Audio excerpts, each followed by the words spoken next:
Hello, everyone. Welcome. Good morning, good afternoon, good evening. Erev Tov. Here from Tel Aviv. Jay Shofet and the birding team from SPNI. Welcome, Society for the Protection of Nature in Israel.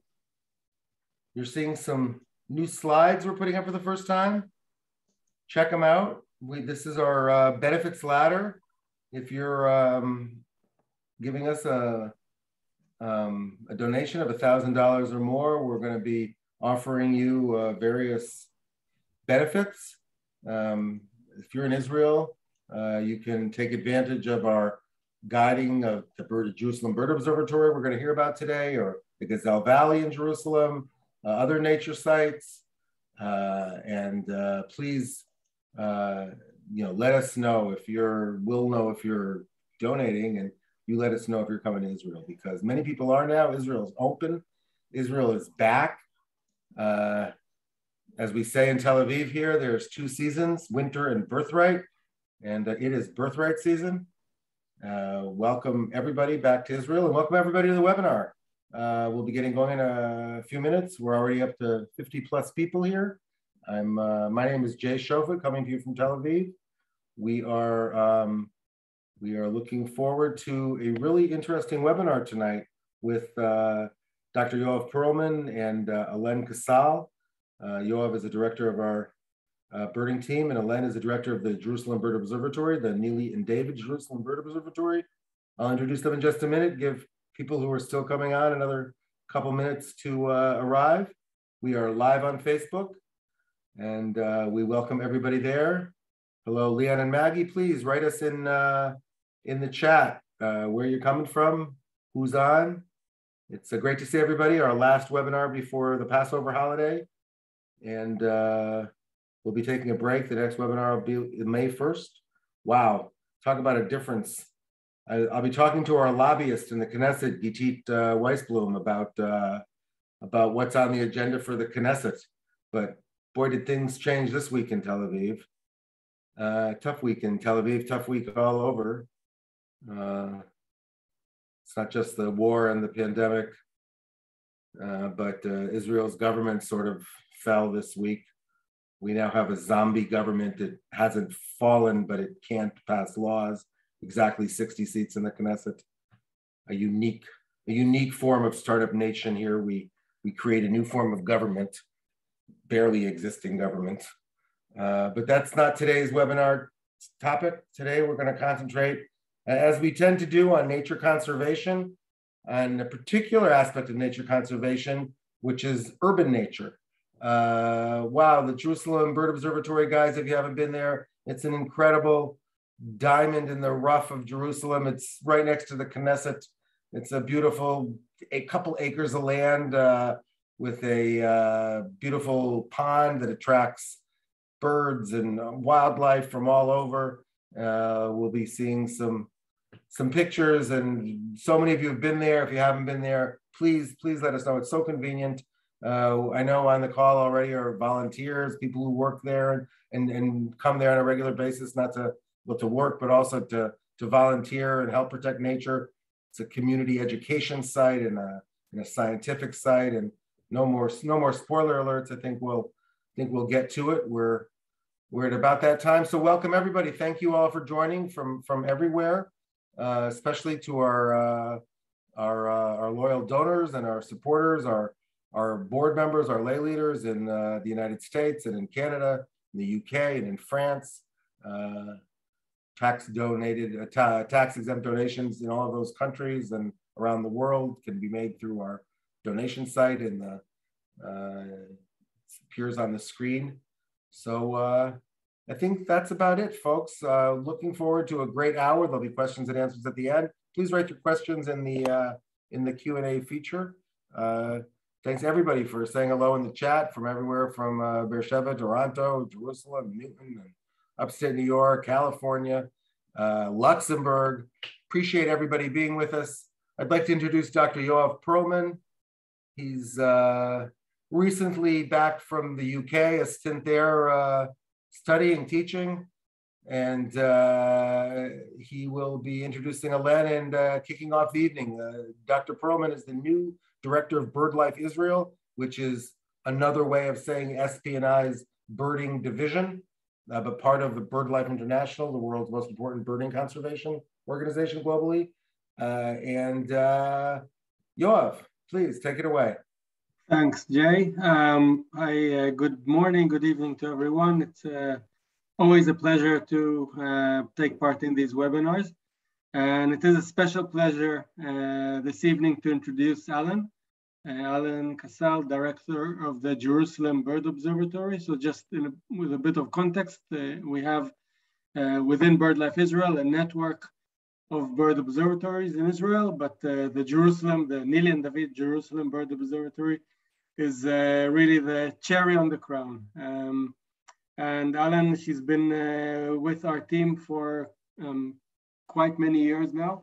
And Alen she does a brilliant job at the JBO, running the JBO, but she does so much more than that. And especially all of you who have been with us over the COVID pandemic, I'm sure that you've witnessed Alan's work, broadcasting, showcasing our work around the world. And Alen really does a brilliant job in that media, but also internally in Israel. Alen really made the Jerusalem Bird Observatory a community center, not only a research, like a bird monitoring center, but also a community center. Alen and their team are really doing an amazing work. I'm sure it will be an exciting, interesting talk by Alen. I'm looking forward to it. And without further ado, thank you, Alen. Thanks, Yoav. And I had the pleasure of seeing Yoav at work this morning, because he was the ringer at the Bird Observatory this morning, or bander, as the Americans might know it. And I think you had more, because it was school vacation, all the young volunteers were out in force. I think you had almost more volunteers than birds this morning. So kol hakavod for surviving the onslaught. It was really great to see all the activity at the Bird Observatory today. So I'm going to share my screen, and then we will get going.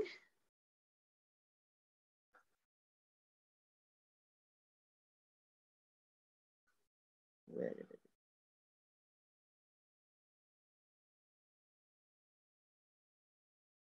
Okay, are you seeing it okay, guys? Okay, so yes, my name is Alen Kacal. I've been here 20 years, Yoav, involved in the Jerusalem Bird Observatory in some shape or form.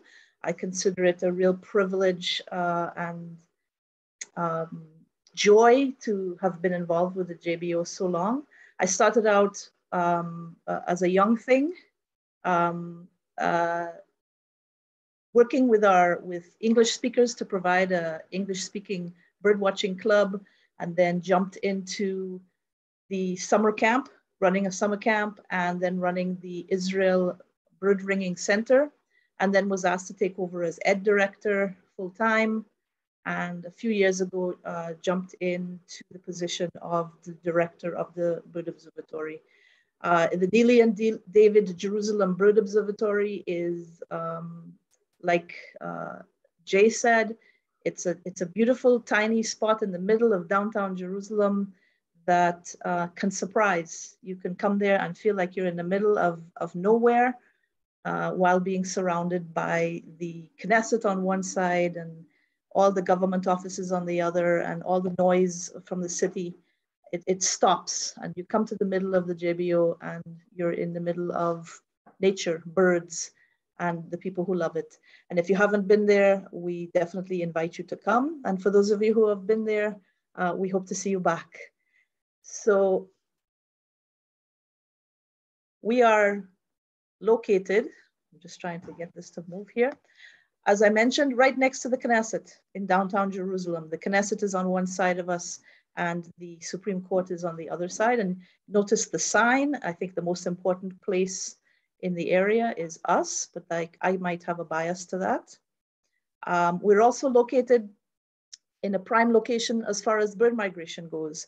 Israel is smack in the middle of the flyway of all the birds who migrate from Europe and Asia down into Africa and back. At this time of year, we are seeing wave upon wave of birds coming out of Africa, coming over the Sahara into Israel. And for many of the small birds, the little birds, the Jerusalem Bird Observatory is their first port of call. They arrive hungry, tired, and looking for food, which we are happy to provide. And this is an overall aerial view of the Bird Observatory. You can see the Knesset in the background with the city of Jerusalem behind. And in the foreground is the site of the Bird Observatory. It's 5 dunams, which is about an acre. I think it would be stretching to call it an acre and a half, but very, very rich with all the work that we've done with it over the years. Like all big dreams, the Bird Observatory started with a spark in 1994. These 2 young men on the left, Amir Balaban, and on the right, Dr. Gidon Perlman, were at this little open site next to the Knesset. They came bird ringing with some buddies from the birding club that existed here in Jerusalem. And they caught this little guy, a lesser whitethroat, a little bird, couple inches long, that flies from Northern Europe to Africa and back every year. And this particular little bird had a ring on it. Now that's already a surprise. When you find a ring on a bird, you're already excited, okay? But this ring had the words Rijksmuseum Stockholm. This bird had come all the way from Rijksmuseum, flown all the way to Africa, and it was April that they caught it. It had come all the way back up from Africa. This got them started to think, what if we could turn this little piece of land into a bird observatory, something that will help the birds? And they took this story to the city, and you might imagine they didn't get very far with that. Nobody was really interested in preserving a site for birds within the city limits. But they came back and they continued ringing on the site, and they invited kindergartens and schools and friends, and they got testimonies from the people who had been invited.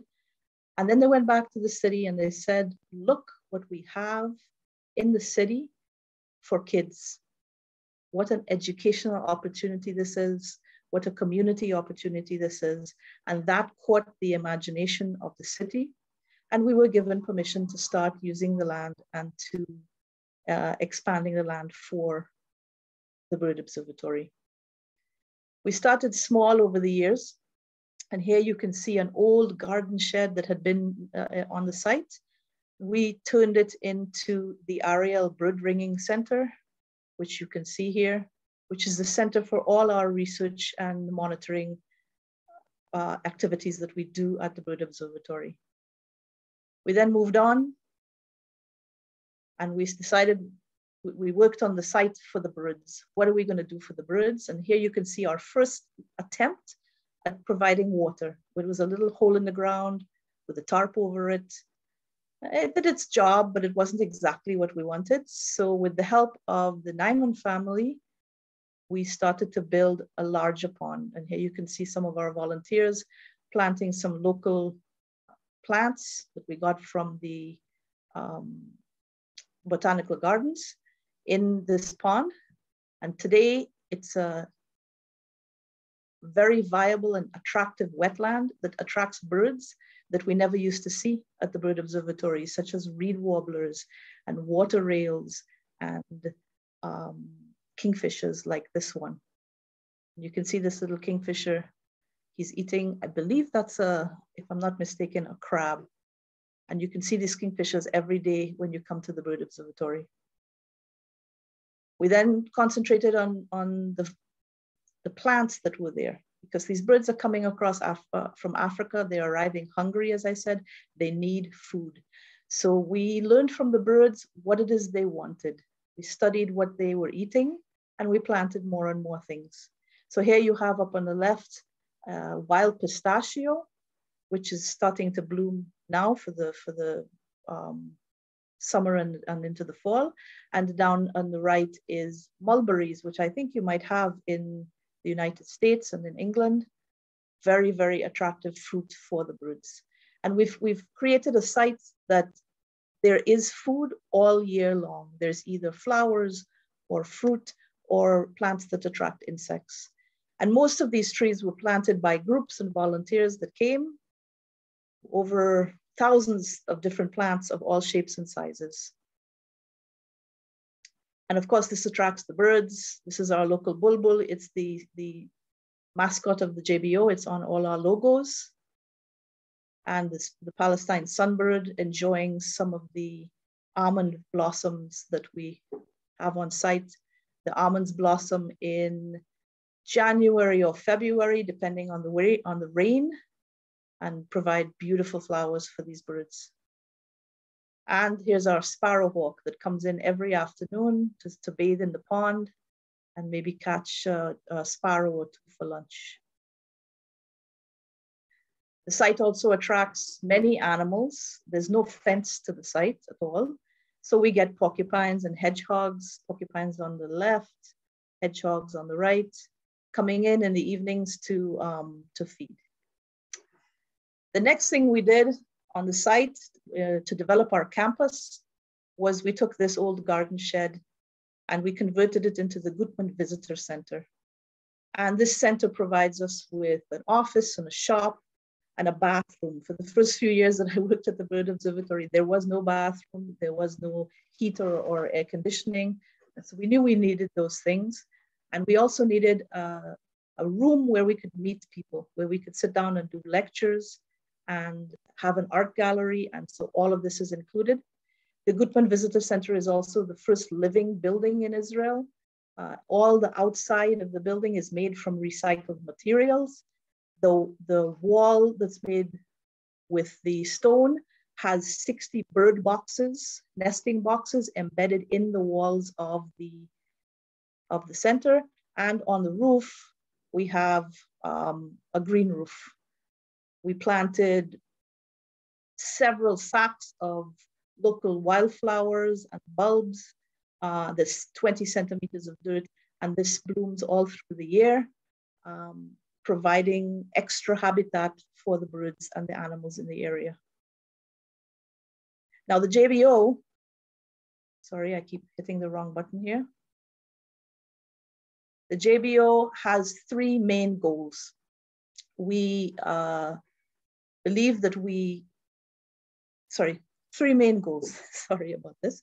The first one being research. This is the center of our being at the Bird Observatory, is the bird ringing that we conduct. We conduct bird ringing throughout the year, with the main focus of the activities being in the spring from the beginning of March to the end of May. We're there every single morning, bright and early before the sun is up, putting the nets up.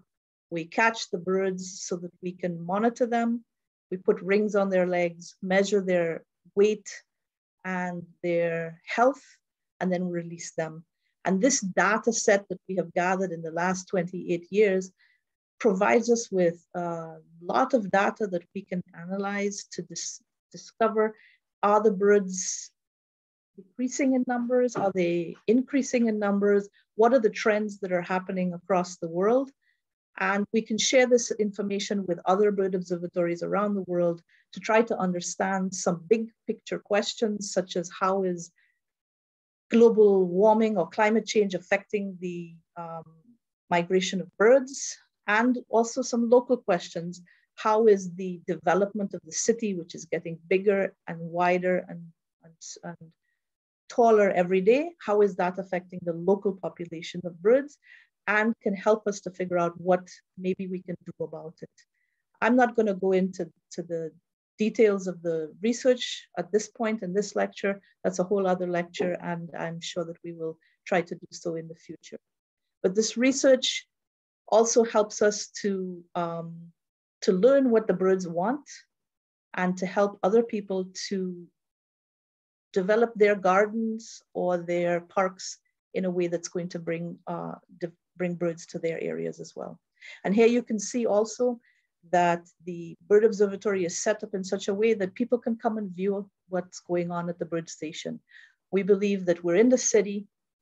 We should open our doors. Everyone who wants to come and listen and learn and participate and help should be able to do so. And it's a very interactive procedure, very dynamic, that people are invited to on a daily basis. And here you can see, seem to be stuck. Hold on a second. Here you can see some very eager faces watching. I believe this is Amir's hand, ringing a Syrian woodpecker. Education is our second main goal. It's very much connected with the research aspect of the work we do. We see over 50,000 people a year in our education programs, and we serve kids from preschool all the way up to pensioners who come to the site for 1 to 3 hours, depending on who they are, to learn about birds, to learn about urban nature, and to experience something a little different in the middle of the city. And here's a group examining the life in the Neiman Pond. We believe that in order to conserve nature, we need to build connections. So when we bring the kids into the bird observatory, we show them a bird, we let them release a bird. Here you can see them learning how to sketch, using art to connect them with nature. That these connections are very, very important. Without this connection, people don't care. But once you have made that connection, it's very difficult to turn your back. It's very difficult to say, I don't care. And we're hoping to change hearts and minds in this way. And our art exhibitions are another way in to showing a little bit different how we can look at the world. Conservation is our third arm, and we concentrate in a couple different areas. The first is our very local conservation, which is our site itself.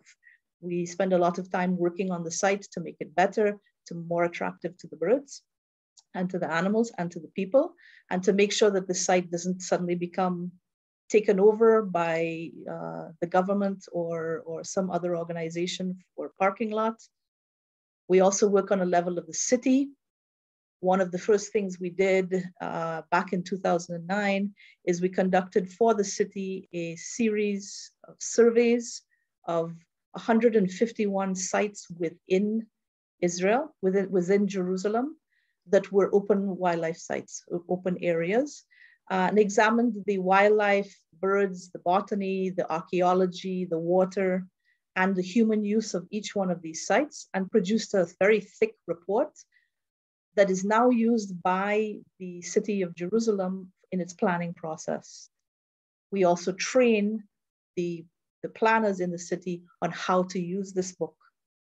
This was so successful that other cities decided that they wanted the same thing. And it became such a big demand that we actually removed this aspect from the JBO and created another unit within SPNI that just deals with these urban surveys. And it all started at the JBO. And of course, we work with volunteers around the city in conservation projects, not just on our site, but also at the Gazelle Valley Park and other open areas, to plant trees, to do cleanups, to restore terraces, whatever has to be done in order to make sure that these sites stay viable and active and clean. We're also involved on an international level. We are part of the International Bird Observatories Conference. We partner with bird observatories all over the world, and we are part of BirdLife International, together with the rest of BirdLife Israel. And we're concerned very much with the conservation of the birds that are in the flyway that are passing through Israel. It's not enough to conserve our piece of land and the birds that exist in our backyard. We know that these birds are continuing north and south. We believe we have to conserve the whole flyway. So how do we do that? We do that by collaborating with other people and trying to come up together with solutions that are flyway based. One of the things that we've been part of very strongly since the beginning is Champions of the Flyway, which is the big bird race or competition, as Jay mentioned, that occurred last week. It's been happening since 2004. Each year, teams from all over the world and all over Israel come together in Israel, in the southern part of Israel, and race for 24 hours. And it's crazy. It's a crazy race. The teams are trying to find as many birds as they can in 24 hours and to get the title of champion of the flyway. But the other aspect of this race is the project that goes along with it. Each year, a bird or a project is chosen that will help conserve something on the flyway. So in this picture, you can see there was a quail, that was the bird of the year. This year we raced for the European turtle dove. Money is raised and we do a lot of publicity about the bird that's in question. And most of the issues that we're dealing with have to do with illegal hunting in the Mediterranean area. I believe the Champions of the Flyway has raised over $500,000, if I'm not mistaken, to the different projects since it started. And the JBO teams have been involved from the very beginning. We have sent 2 or 3 teams every single year, an adult team plus some youth teams. And we often collaborate with an overseas group. So in this picture, you can see the 2 of us are from the JBO and 2 of us are from Manamet Bird Observatory in Massachusetts. And we race together as an international team. This year, we actually sent 7 teams to the race, and I'll talk about that in a little bit. And of course, all this work, whether it's the research, the conservation, or the education, cannot be done without the huge army of volunteers that we have at the Bird Observatory, whether they be young at heart or young in age. Our volunteers from age 5 or 6 all the way up into their 90s show up to help us ring the birds. They help guide people that come to visit the center. They help us with our library and our art exhibitions, and they are an invaluable help to the Bird Observatory. We are very much, as Yoav mentioned, a community center and a hub that attracts birders and attracts like-minded people to the center. We have all aspects of Israeli society in this volunteer pool, from Arabs to ultra-Orthodox to secular to Christians, young, old, all working together. We say that the politics stay at the gate, at the Knesset, and once you come onto our site, it's all about nature, it's all about enjoying the birds, and it's all about working together to make sure that they continue. Sorry. So one of the things I've done in the last few years is I asked the question, how are we serving people at the Bird Observatory? Now, when it comes to the groups that come, the schools and the other groups that come to the Bird Observatory, we know who they are. We have a lot of data.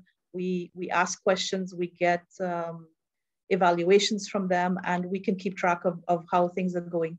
But there's a big group of people who use the Bird Observatory and have been affected by the Bird Observatory that we decided we didn't really know that much about, and that's us, the Israeli birders.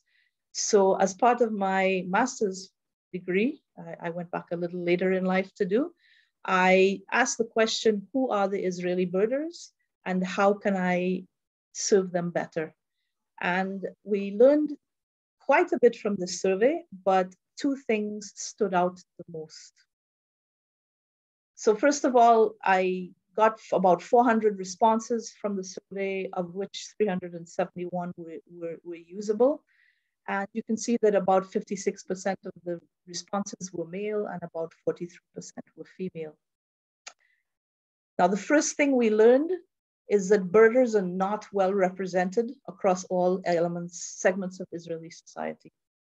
And the 2 segments of society that stood out the strongest were the Arab sector and the ultra-Orthodox sector. There were very few birders that answered the survey, and this did not surprise us. We knew this to be true, but you know, when you see it in black and white on the paper, it really stands out. So for the last few years, this was back in 2018 that I did the survey, and for the last 4 years, we have been working very hard to try to figure out how to turn this around.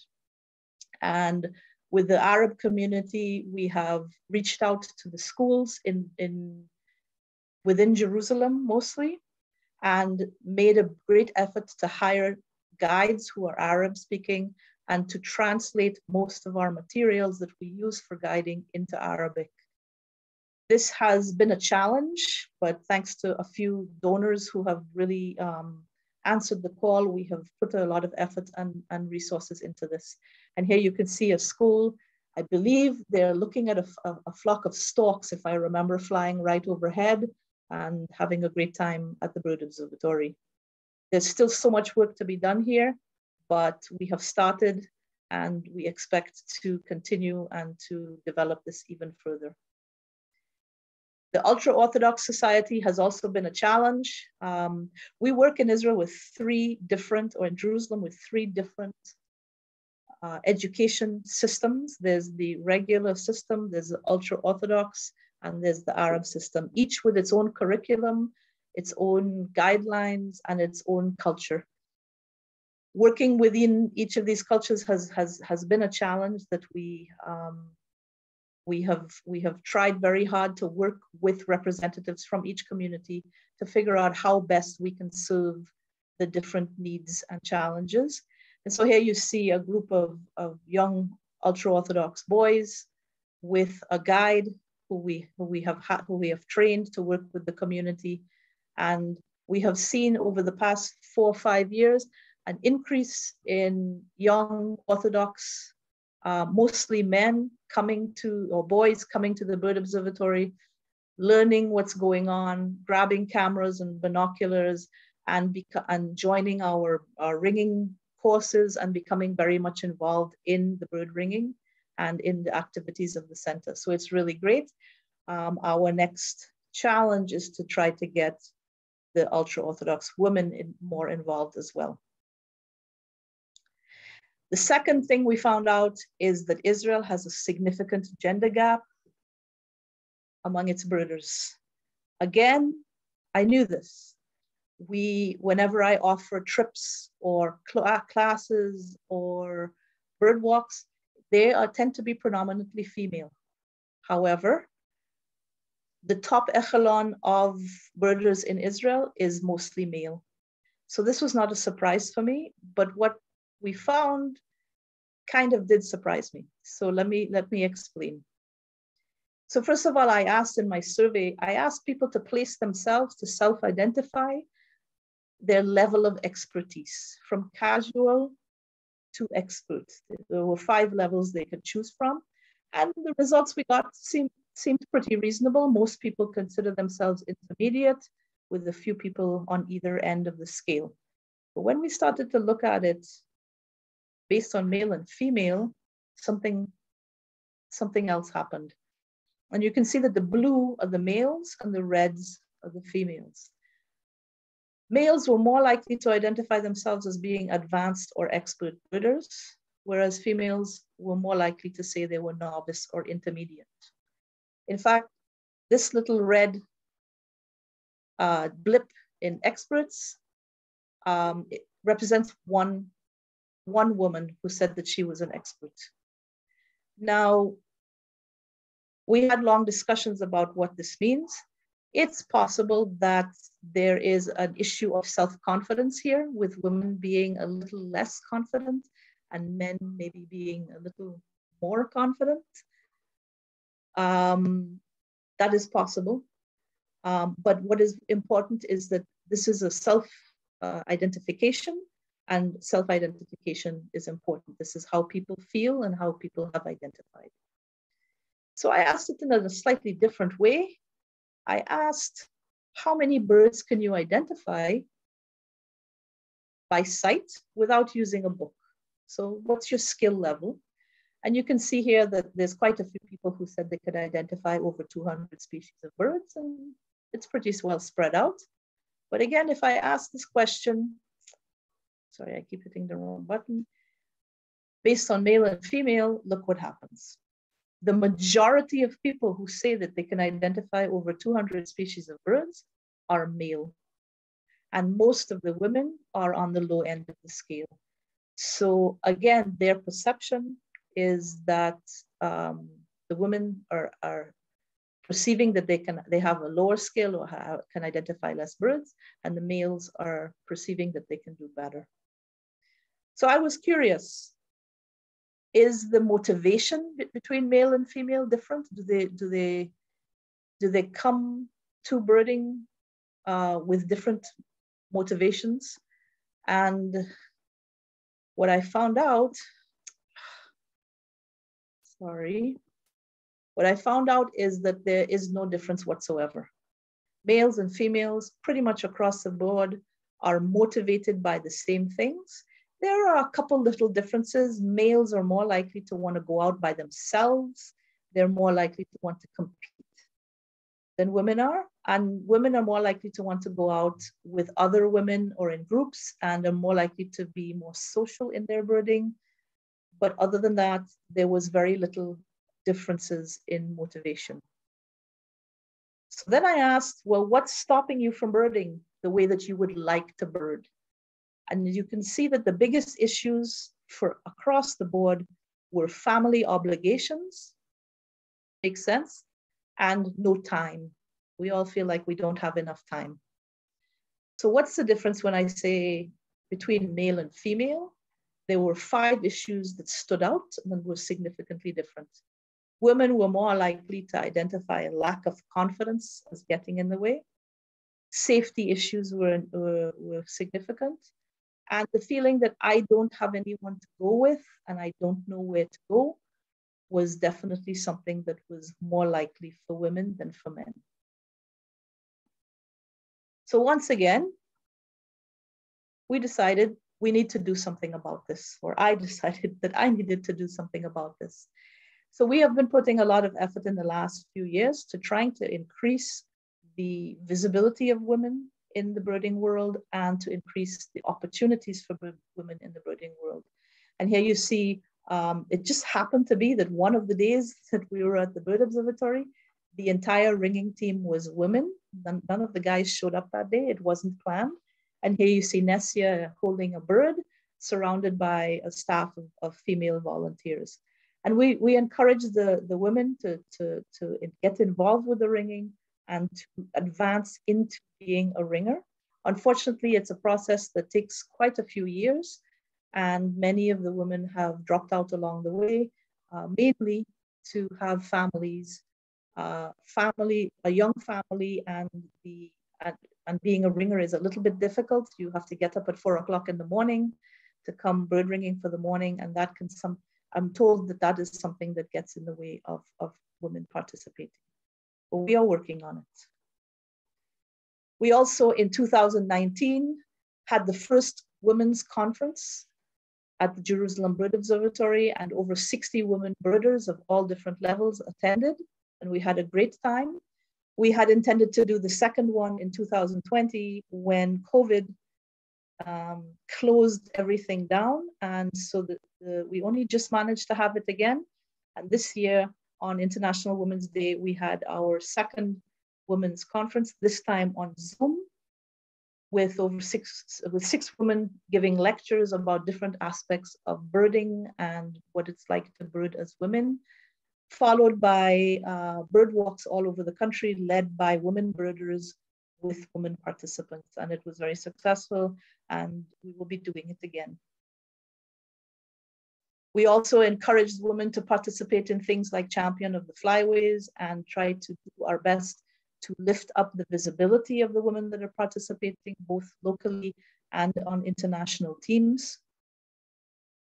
And we are doing our best to encourage young women to participate in our after-school clubs, bird watching clubs around the country and in Jerusalem. And here you see one of the girls who participated in Champions of the Flyway with her guide, one of the girls that grew up at the Jerusalem Bird Observatory, Yael. By having female guides guiding the clubs, it allows the girls to see leadership in action, women leaders and women guides and women birders, and encourages them to move forward along the path as well. And this year, I participated in an international women's team. I believe that personally, the one way to encourage women to participate is by taking leadership action myself, being visible out there and participating in things. So this year, the Women in STEP brought home the fundraising prize. We are the guardians of the Flyway. And for the second time in a row, we won also in 2020. And by having this team very active on social media and participating, we're hoping to raise the profile of women birders in Israel and around the world. One last thing that we learned through the research is that many of the expert birders here in Israel started birding when they were kids. So you can see here the blue line, many of them started below the age of 9 years old, and a great many of them between the ages of 10 and 19. This is very, very important. They say it takes 10,000 hours to be expert at something. Maybe it takes less, but it definitely takes time. And the younger people get started, the more likely that they're going to get to that point. So we believe that at the Bird Observatory, we don't just catch birds, but we catch kids. And we do our best to identify the kids that come in through the schools and through the activities. There's always that one kid who asks too many questions and whose eyes light up, and you know that they're just itching to learn more. And we invite them to come and participate in our Young Birders clubs. We start in second grade and go all the way up to 12th grade. And they participate in activities at the JBO and do trips around the world, the country. I wish I could say around the world, around the country, and learn all about birds and conservation. And it's one of the best ways we know of changing the future. These kids, even if they don't stay active as birders, they go on to become the decision makers of tomorrow. And what they learn with us, they're going to take with them, and hopefully it will inform their decisions, and that they will be valuable allies to us in the future. We also have a very active team of young National Service volunteers working with us. These kids work with the JBO in lieu of doing Army service. They do 2 years with the Bird Observatory and put in a lot of time learning and guiding and helping us to develop the site. And many of them stay with us as guides and ringers once they leave National Service and after university as well. This year, we also, for the first time, thanks to a donation from the Hillel Alumni Association in New York, the Hillel School, we had an art exhibition for kids, I think 7 to 17. And we had a beautiful number of photographs submitted by kids of all ages. The theme was urban birds. And we had some great photographs, and we have an exhibition that is active at the JBO right now. By encouraging the kids to participate through the art and the photography as well as through birding, we're trying to give as many different gateways into nature conservation and nature activities as we can. To me, there's nothing better in the world than introducing someone to their spark bird, to the bird that's going to open their heart and their mind and change hearts and minds. There's nothing better than the look in someone's face when they've released a bird or they've seen something fantastic like this hoopoe. And it's what makes my time in the JBO worthwhile, no matter how many meetings I have to sit through or budgets I have to clear. when I go out and I see a kid looking like this little kid here at the bird, and knowing that I've changed somebody's mind, that makes it all worthwhile. We believe very strongly at the JBO that the work we are doing is not just for the birds, but it's for the community at large, that we're helping to build resilience in our Jerusalem community against things like climate change, and that we're helping to build a city that's livable and worth living in. And so if you haven't been to the JBO, I invite you to come. And if you have been to us at some point in time, we look forward to seeing you back. It's been a difficult couple of years. Many of the people that we are used to seeing stopped coming for with all the lockdowns, and we missed you all. We've done our best to get online and be visible through Zooms and through our live birding, but there's nothing like face-to-face. There's nothing like getting together with people and friends from around the world. And so we hope to see you soon, and look forward to sharing what we know with all of you. And I just want to thank all the photographers. I took most of the photographs from our archives and our Facebook archives, and I thank everybody who contributes to our archives on a daily basis. And thank you. Thank you very much, Alen. Wow, really interesting and really, really heartwarming. And the comments, you'll probably can scroll through them as we're talking.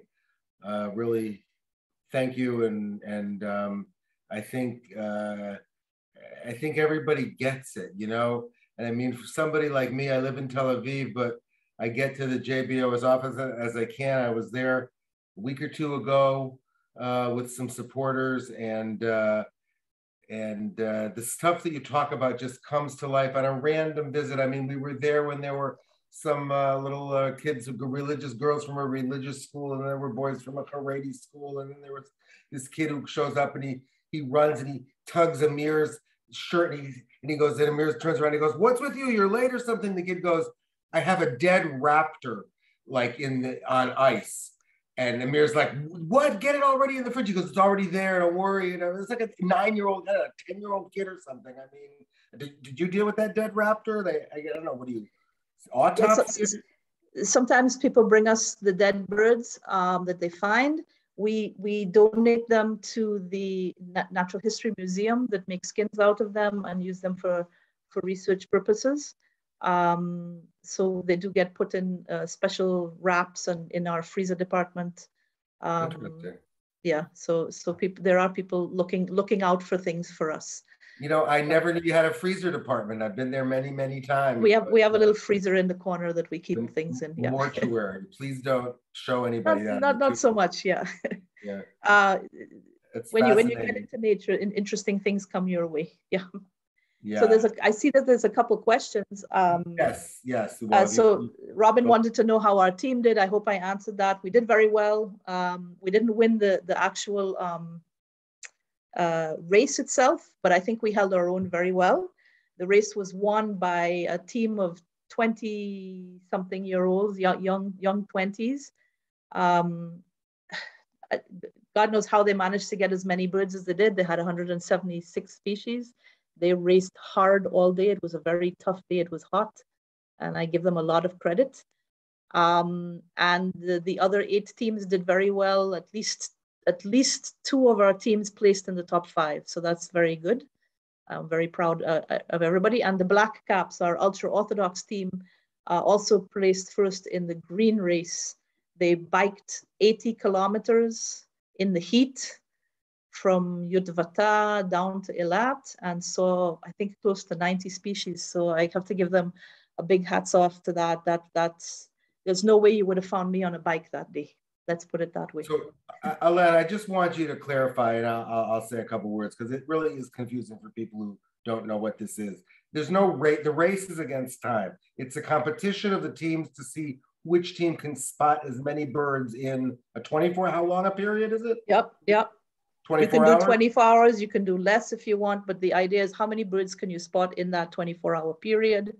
And you're basically, the playing field is the entire southern half of Israel. And you race against time to see as many as you can in that 24 hours. And just help me with for a second. And so do you have scouts like in different places in the Negev saying, oh my God, there's 2 species of we share with each other. We share with each other. There's a WhatsApp group and people are sharing. I saw this there, we saw this here, we saw this here. And if you are in the right place and you can go and find what they found, great. Half the time you're nowhere near them, but there's a lot of sharing going on. And in the days before the competition, do you send scouts out like, we were scouting in the Bible to look at different places in the Negev Highlands or whatever that you? Many people are out scouting or we're scrolling through the eBird lists, looking to see what other people have seen. And yeah, there's strategizing that goes on. What's our route going to be? Where are we going to go? What are we going to see? And sometimes your strategy works and sometimes it does not. And one more question. What verifies a sighting? Is it just honor system? It's honor system. 3 out of the 4 people on the team have to see it. Okay. The judges will question anything that's unusual. You need to either provide a photograph or help another team see the race. Great. Wonderful. Okay. Do you have any other questions up there? Yeah, there's a question about when we're ringing. We ring all year round, but yes, we are ringing every day till the end of May. So Barbara, you said you wanted to come on May 2nd. No problem. Come on down. We're here from 6:30 in the morning until around 10:30, 11 o'clock in the afternoon. Yeah. So note to Yoav or whoever about I assume that's the BirdLife Israel website that should. Yeah, we'll double check that. Someone asked us, a little bit more about the banding process. The banding process is pretty simple. We catch the birds as they come into the site using special nets and bring them into the bird banding lab where we measure the bird, we weigh the bird, and then we put a special ring on it that has a number like a passport number. All that data goes onto the computer and then we release the bird. And hopefully that bird is going to be found somewhere else in the world, whether it's in Europe, Africa, or maybe back at the Bird Observatory the next year.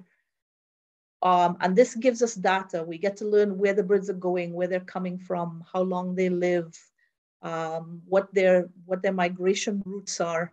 And this can help us with conservation. Once we understand where the stopover sites are on migration, where they're breeding, where they're spending the winter, we can then put efforts into conserving those places and providing the birds with what they need. So it's very valuable data that we get. Someone wants to know about poisoning that's affecting raptors. We have some problems here in Israel with poisoning, mostly with our birds of prey, our vultures, and it's something that we are very much working with legislation and with the powers that be to try to change how this is being tackled. But it's a horrible thing when it happens. Anybody else? Yeah, question about how often are hoopoes seen? All the time. All the time. Common. Yeah, I mean they're a little less common than they have been, but in the place like like Jerusalem, you can often find them out on the lawns, on the parks surrounding the JBO, and yeah, they're pretty common. Cool. There's a question about what about the 8 teams for the champions you mentioned? And yeah, I said that at least two of them placed in the top 10. One of them received the green award, and then my team received the Guardians of the Flyway for fundraising. We raised $11,000 this year, and so we did a very good turnout. Everybody had a good time. And thank you to all our supporters here. Yeah. So someone's asking, do men see birding as a potential career more than women? I mean, probably they do. It's a bit of a catch-22. I know when I was in college, which is a little while back now, I was literally told by one of my professors that I was not going to be able to do a field research project because he didn't think women should be in the field, and that I would be better off learning how to do computer modeling and that it would be safer. So, you know, we have to ask, this was, I'm not going to put the university on the spot here, but it was in the States. Okay. We have to ask ourselves, you know, if men are seeing birding as more of a career potential, is that, where is that coming from? And how much is the institutions that are the birding institutions creating that perception? I think that the more and more women are involved in the education aspects and in the research aspects, and the fact that they're not in the guiding or in the top echelons, it has to do more with the old boys club than anything else. And so we need to actively question ourselves: are the girls and women out there, and how can we get them involved rather than just throwing out that maybe they're not thinking of it as a career. I think there's enough out there that probably would if it was available. Interesting. One more question out there, which is something that's come up. I've been with Dan at the Kfar Rupen site. And by the way, let's plug that. We're rewilding in really one of the most fantastic conservation projects in the Middle East right now, under the guidance of Dan Alone, our deputy CEO, and Yoav. We are rewilding former fish ponds into wetland nature reserves. Kfar Rupin in the Jordan Valley and Magan Michael on the coast are top two sites.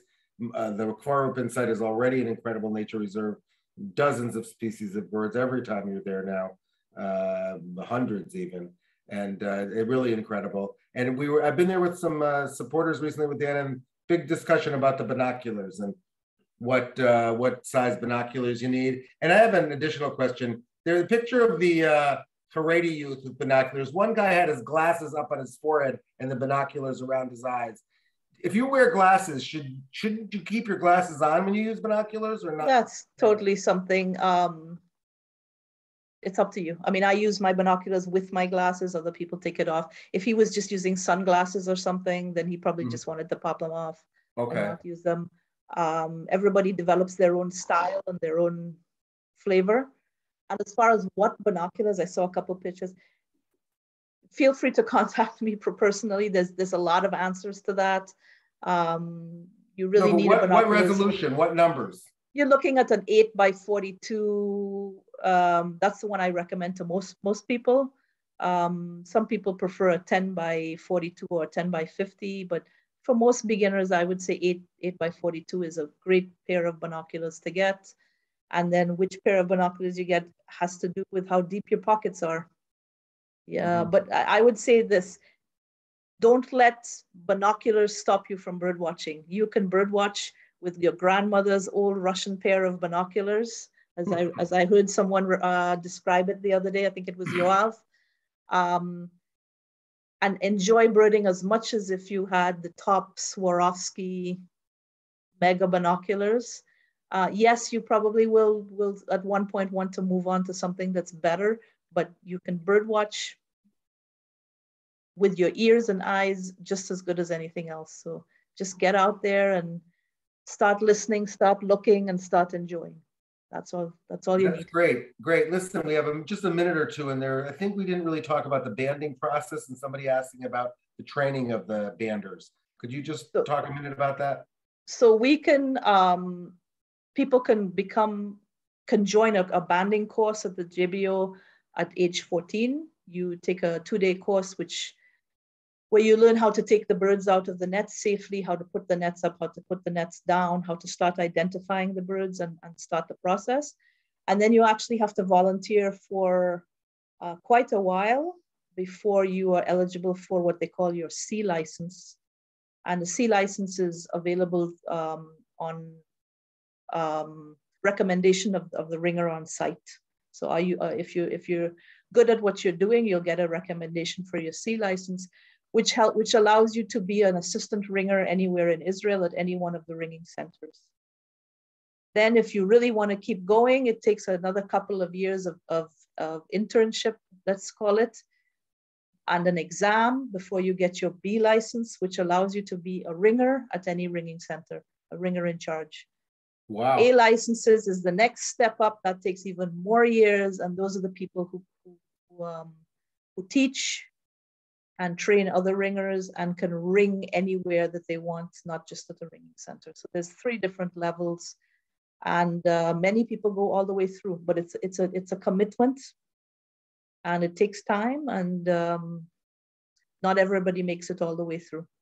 Wow, impressive. And in terms of the process, let's just say, come to the JBO. You can get up close and personal and watch it. It's actually a fascinating process. It does require a lot of fine motor control and dealing with tiny little birds and the weight of a ketchup packet, as you like to say. And it's amazing to watch people do it of all ages. And I've heard before how long and intensive the training is to do this. So very interesting.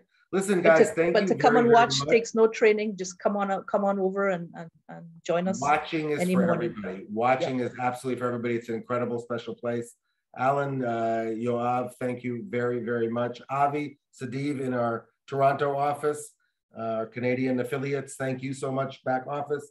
Hope you all enjoyed it tonight as much as I did. Learned a lot. Thanks, everybody. Alan, I've seen the words excellent presentation in the chat, I think more than I've ever seen it on a webinar. So really, thank you very much. It was very I really appreciate it. I have to admit that I'm still in jet lag over Champions of the Flyway. So I appreciate that that I was able to come out. You really brought to life. And say something. you really brought to life not just the nature conservation aspect, but the people aspect, the community aspect, and that's something that we don't talk about enough in SPNI. So thank you very much for that. Thanks to all our supporters. Thank you for having me, Jay. Yeah. Signing off, wishing everybody a good week and a quiet and peaceful week, and a Chag Sameach, happy Passover to those who celebrate, Easter and Ramadan as well coming up, and we'll be back on May 1st to talk politics with SPNI's environmental lobbyist, and we'll see what the political situation brings by then. So and happy migration to everyone. Happy migration season. Bye-bye. Thanks very much. Bye. Bye. Thank you. Bye-bye.